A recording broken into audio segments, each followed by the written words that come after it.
y no nos damos cuenta.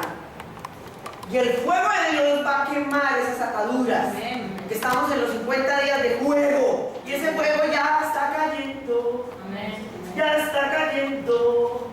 Tranquilos, el incendio que ha premeditado que caiga sobre su casa no va a ser delito, no se preocupen. Mire Corintios capítulo 1,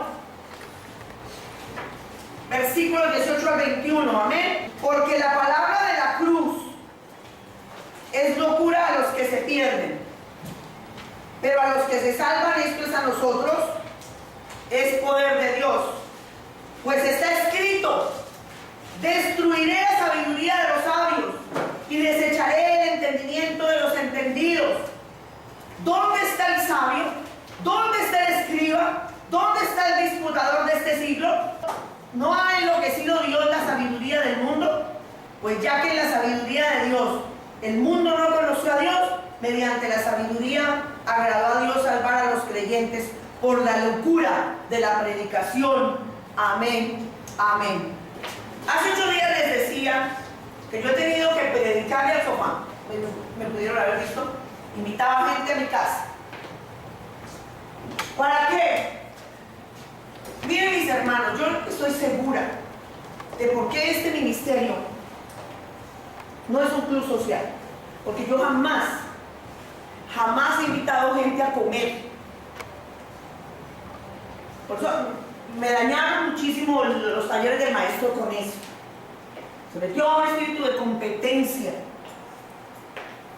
Y entonces, el que más preparada, y eso corrían, y el horno, y les traigan a la gente. Y yo, gloria a Dios, el Señor está liberando. Pero yo jamás he hecho reuniones de comida para que la gente venga, para hablarles del Evangelio, hablarles de Cristo, no del Señor. Cuando una iglesia empieza a hacer eso, convierte su iglesia, convierte el ministerio en un club social. Entonces, como ahora usan la social media, entonces ya no toman las fotos de lo que sucede, lo que el Señor está haciendo. Yo aquí publico lo que el Señor hace. Entonces se toman fotos del paseo y entonces ya ponen en la social media y que fulanito y fulanita se fueron a Cancún. Un ministerio, eso es social, mis hermanos. Eso usted no lo ve en las páginas sociales de los periódicos y las revistas. Por eso aquí no hay esos anuncios. Porque el Señor a mí no me llamó a abrir un club social. Fulanita y fulanito se van de crucero. Hermanos, parte de su vida privada. A mí el Señor me llamó a predicar el Evangelio. Y en el ministerio se habla de lo que el Señor quiere que se hable. Por eso es que hay gente que se confunde. El Señor me llamó a predicar el Evangelio. Y he tenido que predicarle a las sillas, al sofá, a 2 personas. Por mucho tiempo tuve que predicarle a ellas 2. No me pesa un día. Miren a Camila. Le tuve que predicar a 5 personas. Eso era una maravilla. Ellas se cuando ya venían otros 3 a acompañarlas. No, pero después ya la diaconisa, cuando la nombre de diaconisa, ella decía: ¡ay, más! ¡Ay! Ve, ya no me deja mentir. Yo le doy gracias a Dios que ella no me deja mentir. Y además yo no digo mentiras. Cuando nos reuníamos aquí ya había que traer más sillas o traer más cositas. Entonces, más. Cuando se compró ese teclado, cuando se compró el ventilador, más. ¿Qué más ir a comprar? Y rezongaba. Yo estoy viendo al Señor que no la cambie con el fuego. La ha cambiado hartísimo, pero pues yo no la miro. No la miro, pero no la va a poder mirar cuando el Señor con su fuego la transforme. Amén. Pienso que ha llegado el momento de ver los resultados de predicar el Evangelio a la manera tradicional. Sí, yo lo he hecho a la manera tradicional. De a 2 personas, de a 5 personas. Les estoy instando a ustedes a que sigan la manera tradicional. ¿Cómo es la manera tradicional? Yo lo prediqué hace 8 días. Predicar de tú a tú. Sí, entonces por si no lo dice. Predicar de tú a tú. De persona a persona. No lo dije hace 8 días. ¿Cuándo? ¿Cuándo? Afuera hay millones de personas la salvación que es por Cristo Jesús. Es posible, mis hermanos, desde luego que es posible evangelizar a la manera tradicional. Sin embargo, sería necesario vivir 3000 años para llevar el mensaje del Evangelio a todo Canadá.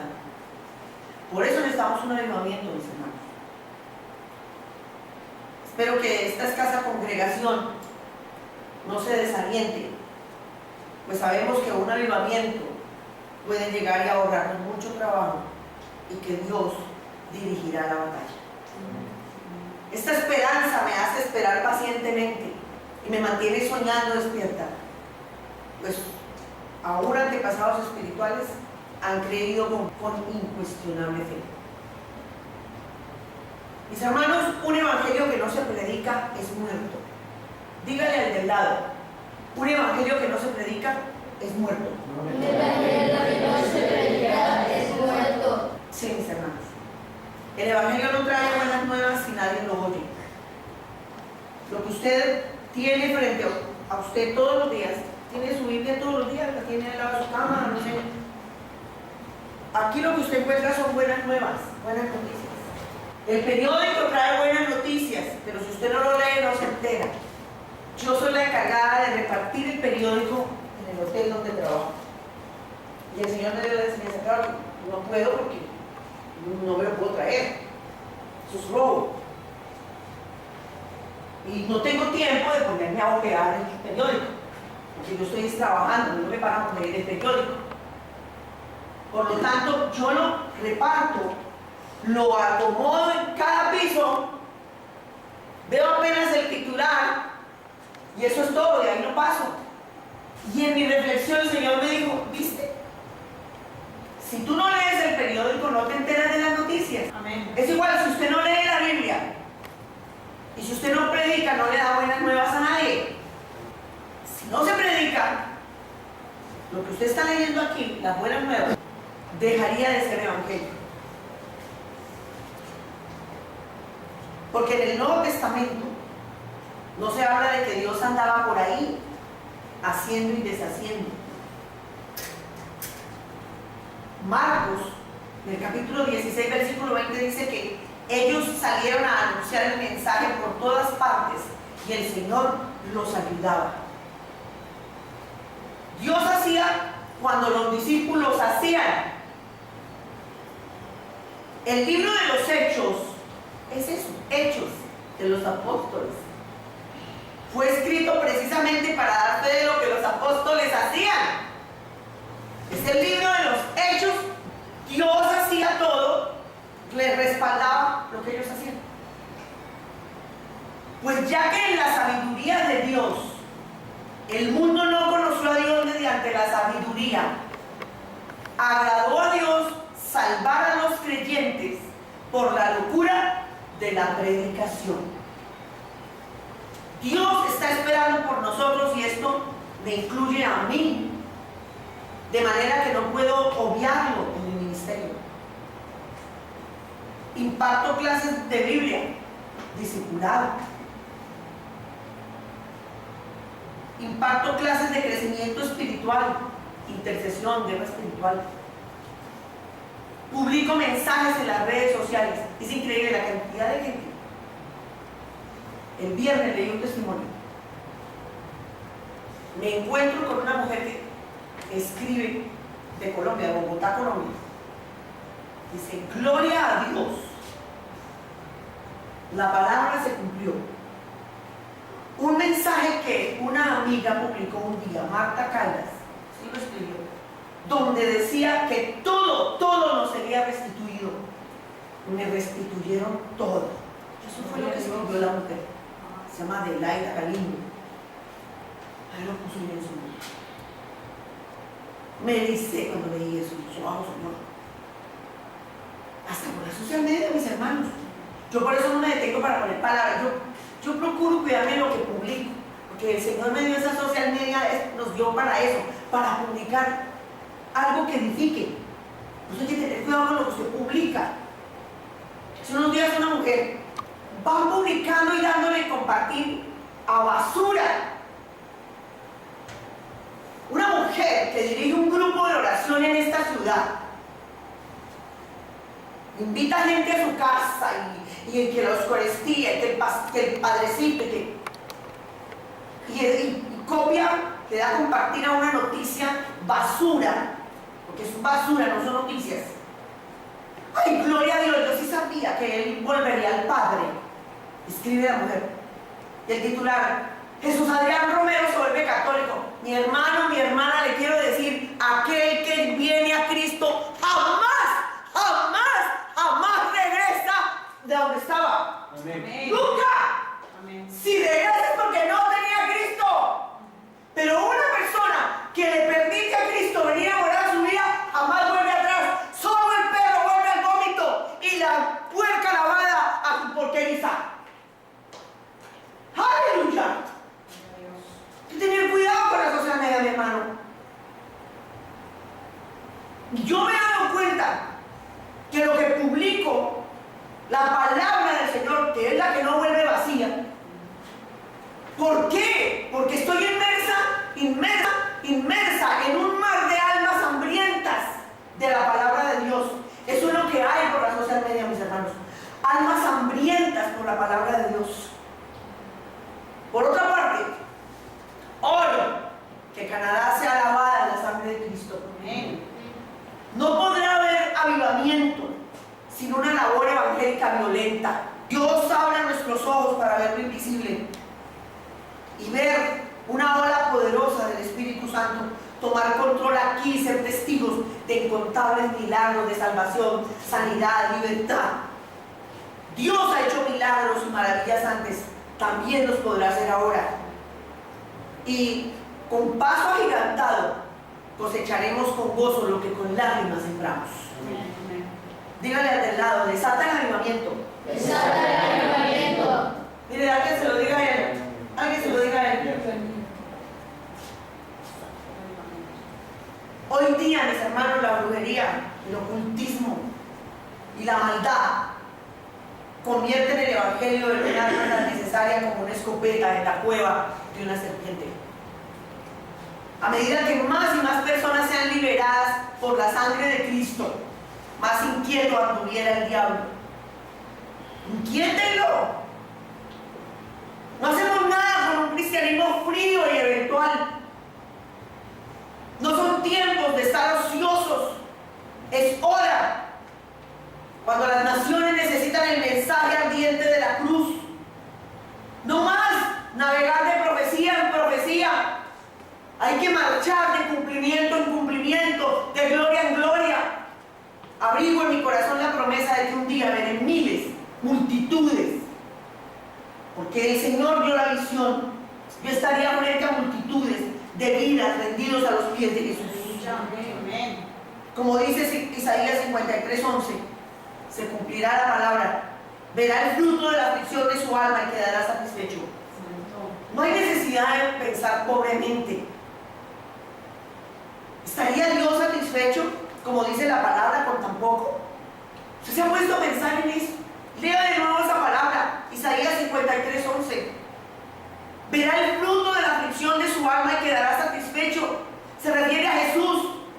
Pero él, viendo nuestra evangelización, ¿estaría satisfecho con tan poco?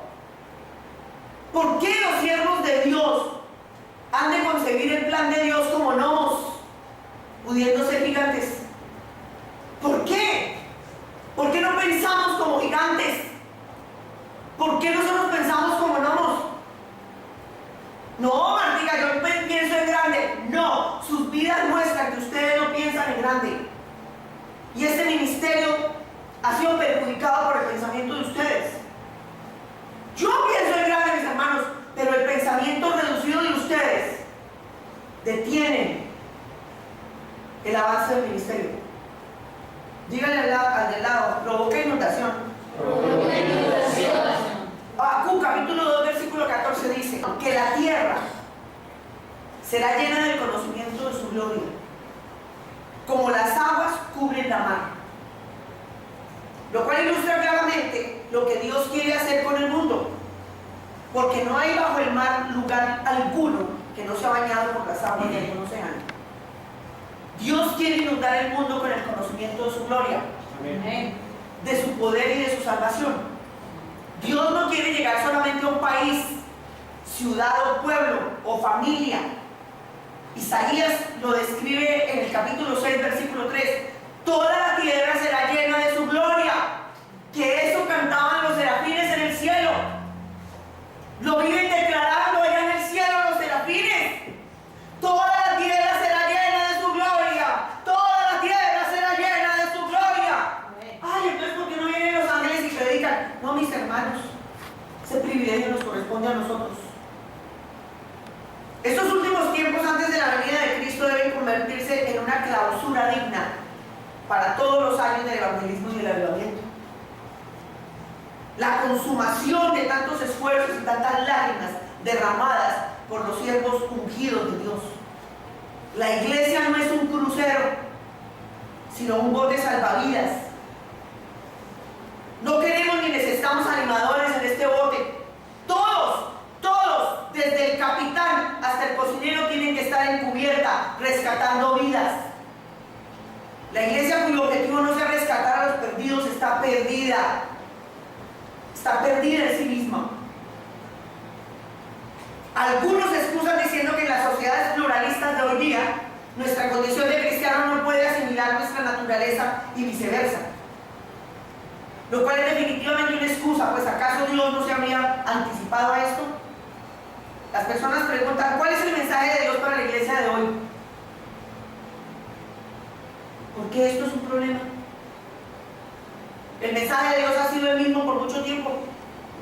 Y si los profetas de hoy son verdaderos, predican de la misma necesidad que predicaba Jesús. Ir por todo el mundo y predicar el evangelio a todos. Díganle al del lado, se buscan evangelistas. Buscan evangelistas. Buscan evangelistas. No, pero así mi hermano, usted no es contrario. Dígaselo a él. Dígaselo, por favor. Si es que nadie se lo ha dicho a él. Se buscan evangelistas. ¡Gloria a Dios! Se buscan evangelistas.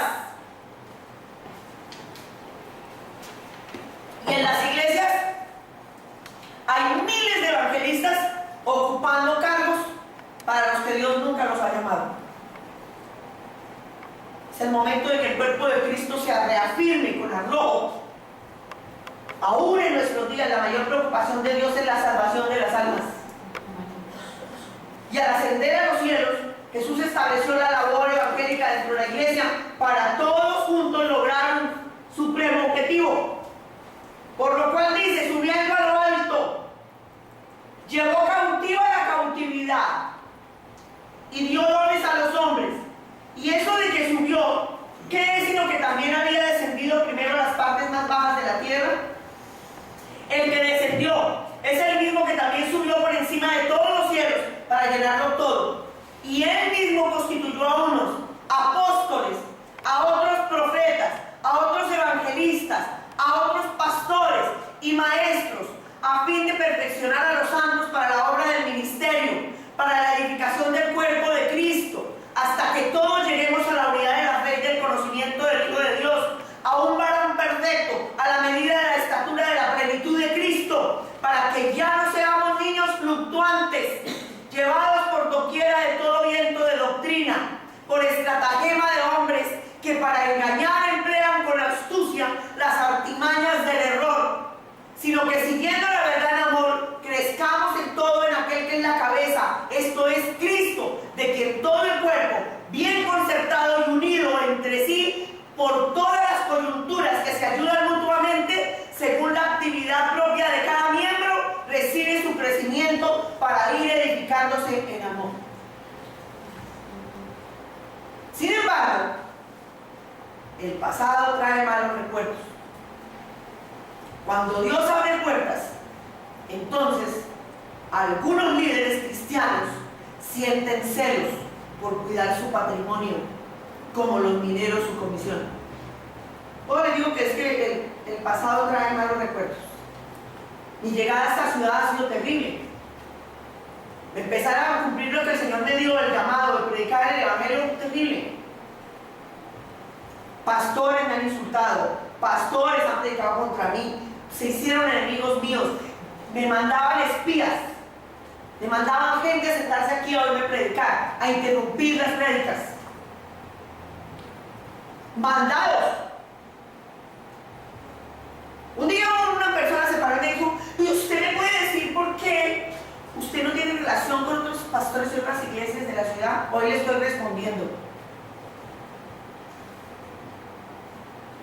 Mis hermanos, porque hay pastores en la ciudad. ¿Usted por qué cree que no hay un avivamiento en esta ciudad?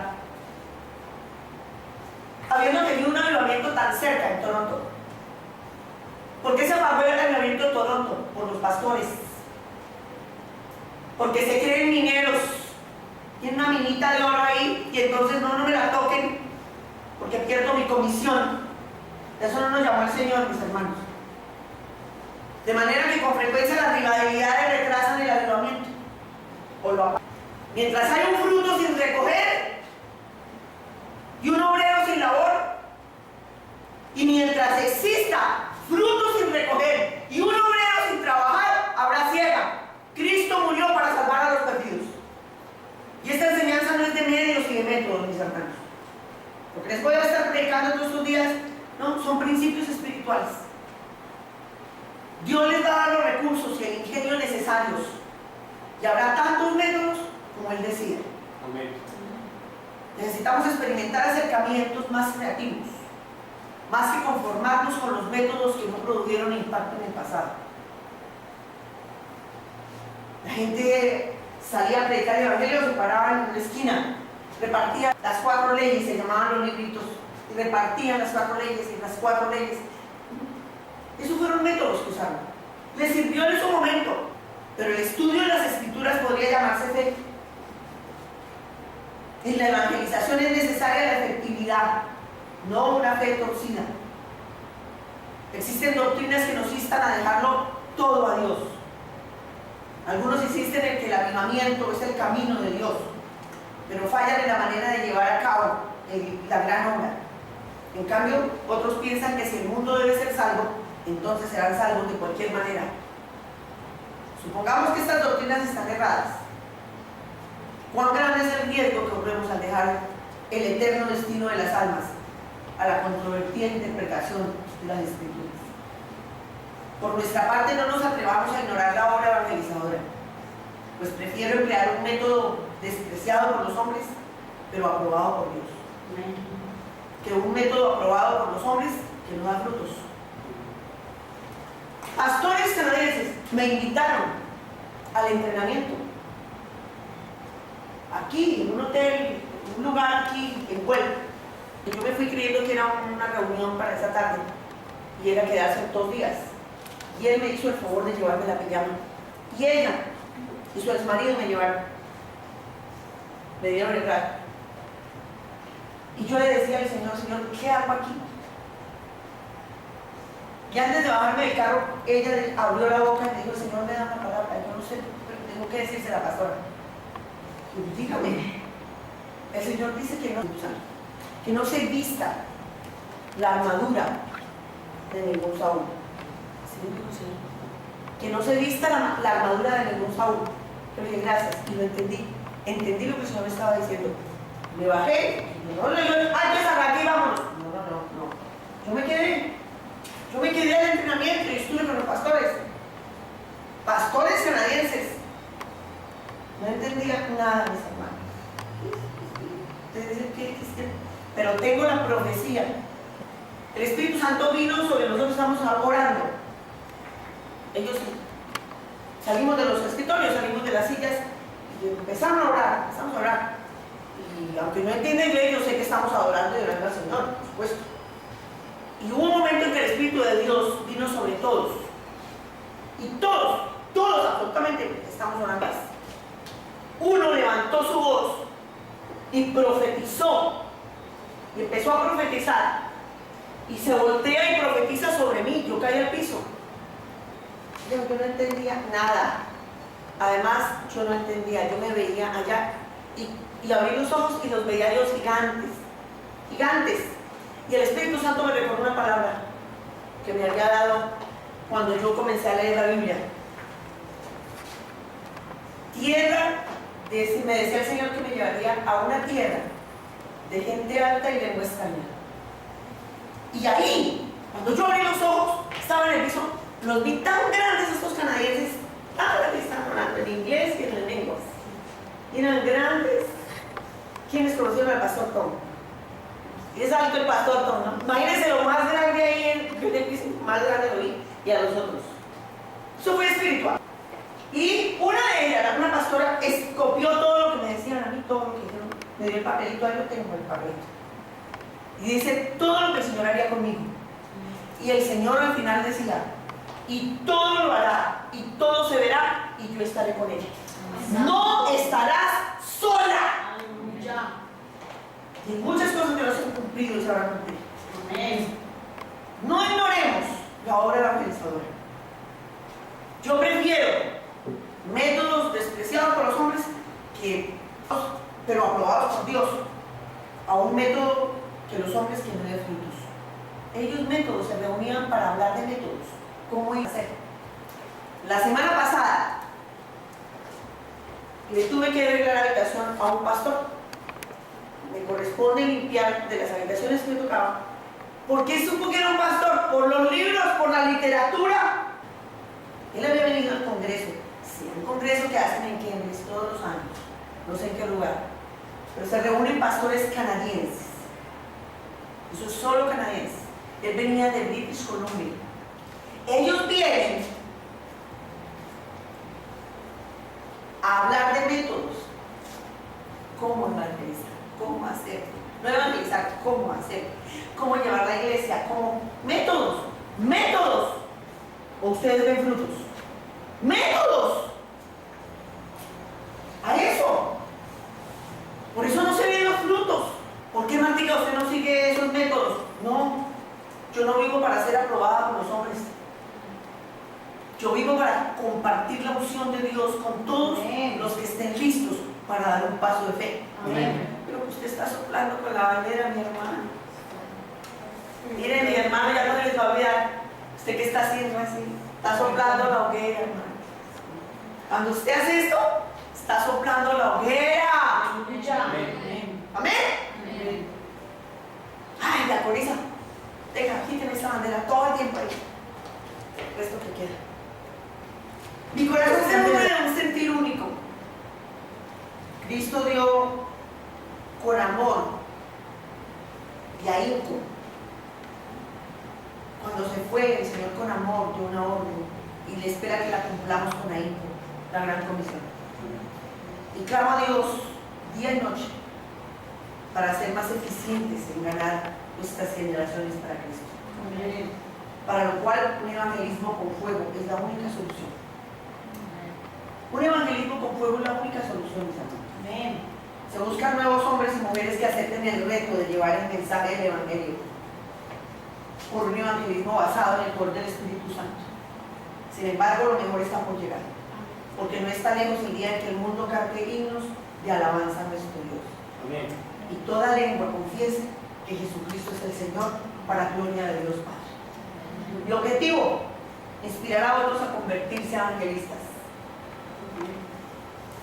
Dije que mi objetivo es inspirar a otros a convertirse en evangelistas. Amén. Pero tú sé sobrio en todo. Soporta las aflicciones. Haz obra de evangelista. Cumple tu ministerio. Es necesario lograr un ministerio guiado por el Espíritu Santo. No le invito a que vea mi éxito, sino a descubrir cómo Dios produce lo que Dios produce con cualquiera dispuesto a seguir sus planes. El libro de los Hechos, capítulo 10, habla de un gran privilegio. El ángel se le apareció a Cornelio. No podía mencionar el nombre de Jesús o hablar de la salvación. El santo y gran privilegio nos está reservado a los hombres. Todo lo que el ángel podía decir era: envía pues ahora hombres a Jope y haz venir a Simón, el que tiene por sobrenombre Pedro. Eso era lo único que podía poner. Aunque Este ángel tenía poder, debía guardar para Pedro el privilegio, porque a Dios le place llamarnos y enviarnos a llevar a efecto sus planes. Amén. Por eso hay gente que dice, ay, Dios, ¿por qué no mandará ángeles? Que le mande un ángel. Miren, mis hermanos, dejen de orar así. Dejen de pedirle al Señor que le mande un ángel que le hable de Cristo a la persona por la que están orando. No, yo sé que sí han orado así. Ay, Señor, envíale un ángel que le hable de ti. No, mis hermanos, nunca perdió su oración. No porque el Señor no se le escuche, no, porque el Señor está allá riendo, se le escucha. Ese privilegio no es para los ángeles, es para los hombres, es para nosotros. Le plació al Señor llamarnos y enviarnos a llevar a efecto sus planes. Siempre ha sido de la misma forma. Dios usó 4 evangelistas: Mateo, Marcos, Lucas y Juan. ¿Hay un Juan aquí? Los mandó 4 evangelistas para contar la historia del Evangelio de Jesucristo. Y este mismo esquema lo relacionó con los 4 hombres que cargaron el arca del pacto. ¿Recuerdan que eso se llama el arca del pacto? Tiene mucha relación el Evangelio con el arca del pacto, mis hermanos. Los portadores del Evangelio cambian de generación en generación, pero el mensaje no cambia. Lo mismo los que llevaban el arca del pacto cambiaron de generación en generación, pero el arca nunca cambió. Es hora de llevar el mensaje del Evangelio a los confines del mundo, porque Dios nos ha llamado. Esta es la gran comisión de Dios para con nosotros, y esta empresa requiere premura. Premura. Ya, díganle al de al lado, ¿cuán grande es el infierno? ¿Cuán grande es el infierno? No, usted no sabe, sí, ya sabe. Pregúnteselo. Esa es pregunta. ¿Cuán grande es el infierno? ¿Alguien sabe cuán grande es el infierno? Aunque las escrituras hablan de muchos que van camino a la destrucción eterna. Entrar por la puerta estrecha, porque ancha es la puerta y espacioso el camino que lleva a la perdición. Estas mismas personas deben ser interceptadas por hombres y mujeres que prediquen el Evangelio verdadero. Dios ha hecho provisión para traer muchos hijos a la gloria. Hechos capítulo 2 versículo 10 dice que vendrán muchos hijos a la gloria de Dios.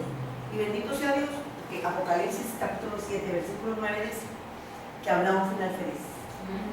Después de esto miré aquí una gran multitud, la cual podía contar de todas las naciones y tribus y pueblos y lenguas que estaban delante del trono y en la presencia del Cordero, vestidos de ropas blancas y con palmas en las manos.